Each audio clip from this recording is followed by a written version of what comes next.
Assalamualaikum warahmatullahi wabarakatuh. Selamat pagi anak-anak kelas 3. Semoga kalian semua dalam keadaan sehat walafiat tanpa halangan suatu apapun. Hari ini kita akan belajar tentang Allah Maha Pencipta alam semesta. Sebelum pembelajaran, mari kita berdoa bersama-sama. A'udzubillahi minasyaitonirrajim. Bismillahirrahmanirrahim. Asyhadu an la ilaha illallah wa asyhadu anna Muhammadar Rasulullah. Allahumma sholli ala sayyidina Muhammad wa ala ali sayyidina Muhammad. Rabbi zidni ilma warzuqni fahma. Semoga setelah kita membaca doa, Allah memudahkan kita semua dalam mengikuti pembelajaran hari ini dan mendapatkan ilmu yang bermanfaat.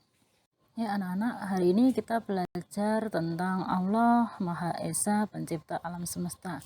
Di sini nanti diharapkan kalian mampu mengetahui bahwasanya Allah Maha Pencipta berdasarkan pengamatan terhadap dirinya sendiri dan makhluk ciptaannya. Umat Islam adalah umat yang menyembah Allah. Salah satu kewajiban umat Islam yaitu meyakini adanya rukun iman. Rukun iman itu ada 6 G. Yang pertama yaitu beriman kepada Allah. Nah, di sini yang kita akan pelajari hari ini tentang beriman kepada Allah, meyakini bahwasanya Allah itu Maha Esa, meyakini bahwasanya Allah itu ada. Meyakini atau mengimani keberadaan Allah tidak harus melihatnya terlebih dahulu, karena manusia tidak akan mampu melihat Allah. Untuk mengetahui bahwasanya Allah itu benar-benar ada, manusia hanya cukup mempelajari tentang makhluk atau benda-benda ciptaan Allah. Karena tidak mungkin makhluk dan benda yang ada di alam semesta ini ada dengan sendirinya, tetapi Allah yang menciptakan. Tuhan yang harus kita sembah adalah hanyalah Allah. Tidak ada sesuatu pun yang mampu menyamainya. Kita juga tidak boleh menyekutukan Allah dengan sesuatu apapun.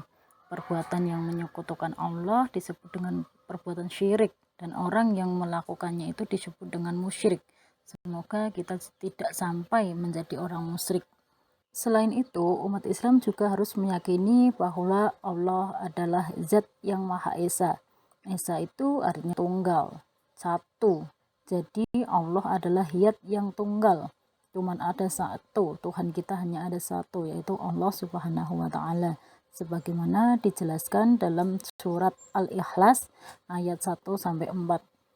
Kita baca bersama-sama. A'udzubillahi minasyaitonirrajim. Bismillahirrahmanirrahim. Qul huwallahu ahad. Katakanlah, dialah Allah yang Maha Esa. Allahus Somad. Allah adalah Tuhan yang bergantung kepadanya segala sesuatu. Lam yalid walam yulad. Dia tidak beranak dan tidak pula diperanakkan. Walam yakullahu kufuwan ahad. Dan tidak ada seorang pun yang setara dengan dia. Ya anak-anak, untuk surat Al-Ikhlas ayat 1-4 nanti bisa diulang kembali, dibaca-baca lagi biar cepat hafal. Sekarang kita masuk pada kandungan surat Al-Ikhlas. Nah, kandungannya apa aja? Kita mulai dari ayat pertama.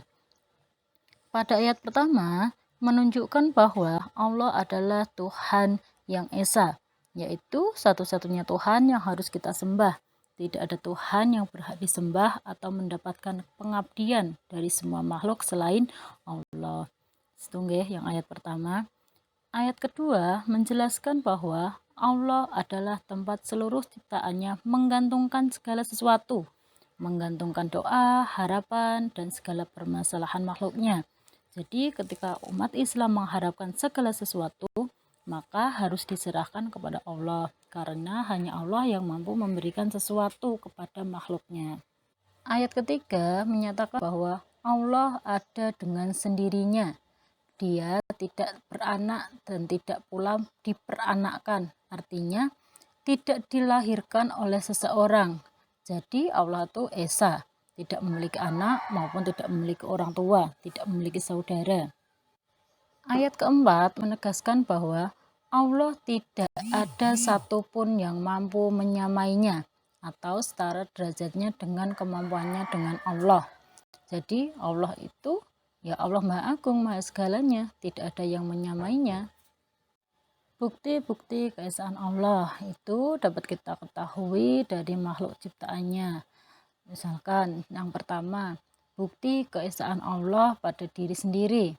Nah, cobalah kamu lihat, bercermin Bandingkan antara kamu dengan kakakmu, atau kamu dengan ibumu, atau kamu dengan bapakmu.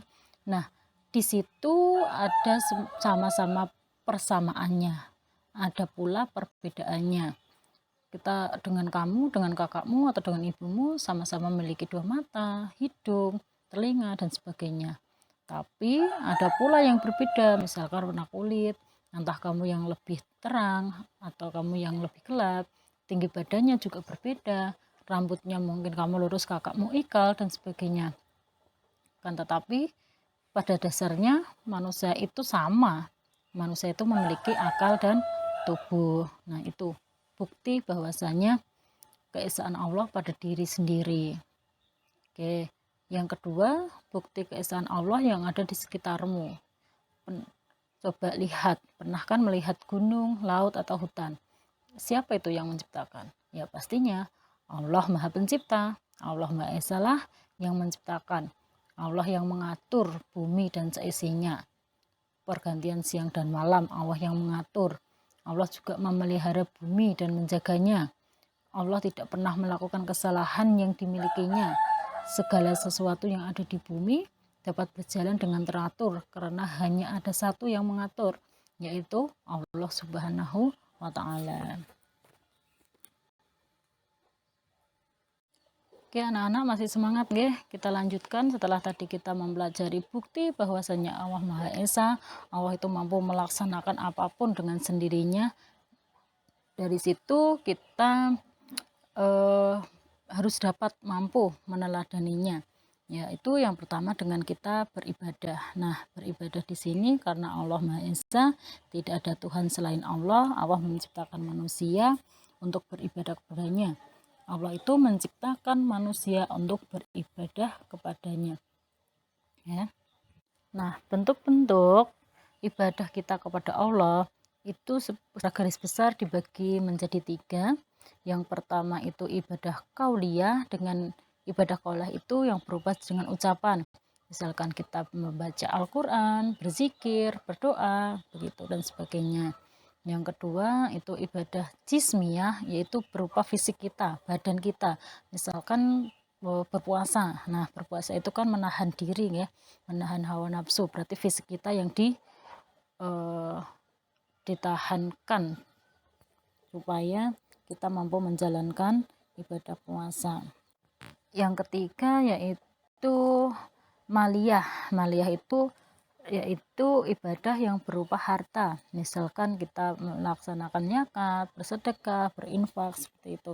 Secara garis besar yaitu ada 3 tersebut. Akan tetapi kalau misalkan gabungan, misalkan sholat itu termasuk qauliyah dan jismiyah. Kenapa? Karena dalam ibadah sholat itu kita membaca bacaan dan ada pula gerakan badannya. Makanya itu gabungan dari qauliyah dan jismiyah. Ada pula yang gabungan ketiganya, qauliyah, jismiyah, maliyah. Contohnya yaitu haji. Haji qauliyah itu berupa bacaan-bacaan nggih, doa sebelum melaksanakan haji dan sebagainya. Nah, di situ berupa ucapan, jismiyah yang berupa gerakan bagaimana kita nanti di sana melempar jumroh, tawaf dan sebagainya. Ada pula maliyah. Nah, di sana haji itu juga membutuhkan biaya untuk melaksanakan ke sana. Makanya haji itu ibadah yang mencakup 3-tiganya, qauliyah, jismiyah maupun maliyah. Oke, kita lanjut keteladanan yang kedua yaitu tidak menyekutukan Allah. Allah menyuruh kita menyembahnya. Allah mengabarkan kepada umat manusia bahwa Dia adalah satu-satunya Tuhan. Tidak ada Tuhan selain Allah, seperti yang kita selalu baca di zikir ya, la ilaha illallah, tiada Tuhan selain Allah. Makanya kalau kita menyembah selain Allah berarti kita termasuk golongan orang musyrik. Yang ketiga, berperilaku mandiri. Allah Maha Esa. Allah melakukan segala sesuatu dengan kemampuan zatnya sendiri. Allah tidak membutuhkan bantuan dari makhluknya. Kamu meneladani keesaan Allah dengan senantiasa bersikap mandiri. Mandiri berarti melakukan segala sesuatu dengan kemampuannya sendiri. Nah, kamu udah bisa mandi sendiri, makan sendiri, mempersiapkan keperluan sekolah sendiri, dan sebagainya. Oke anak-anak, untuk pembelajaran hari ini Bu Guru cukupkan sekian. Di rumah tetap jaga kesehatan dan tetap patuhi protokol kesehatan. Terima kasih, tetap semangat dan selamat belajar. Dari Bu Guru cukup sekian. Wassalamualaikum warahmatullahi wabarakatuh.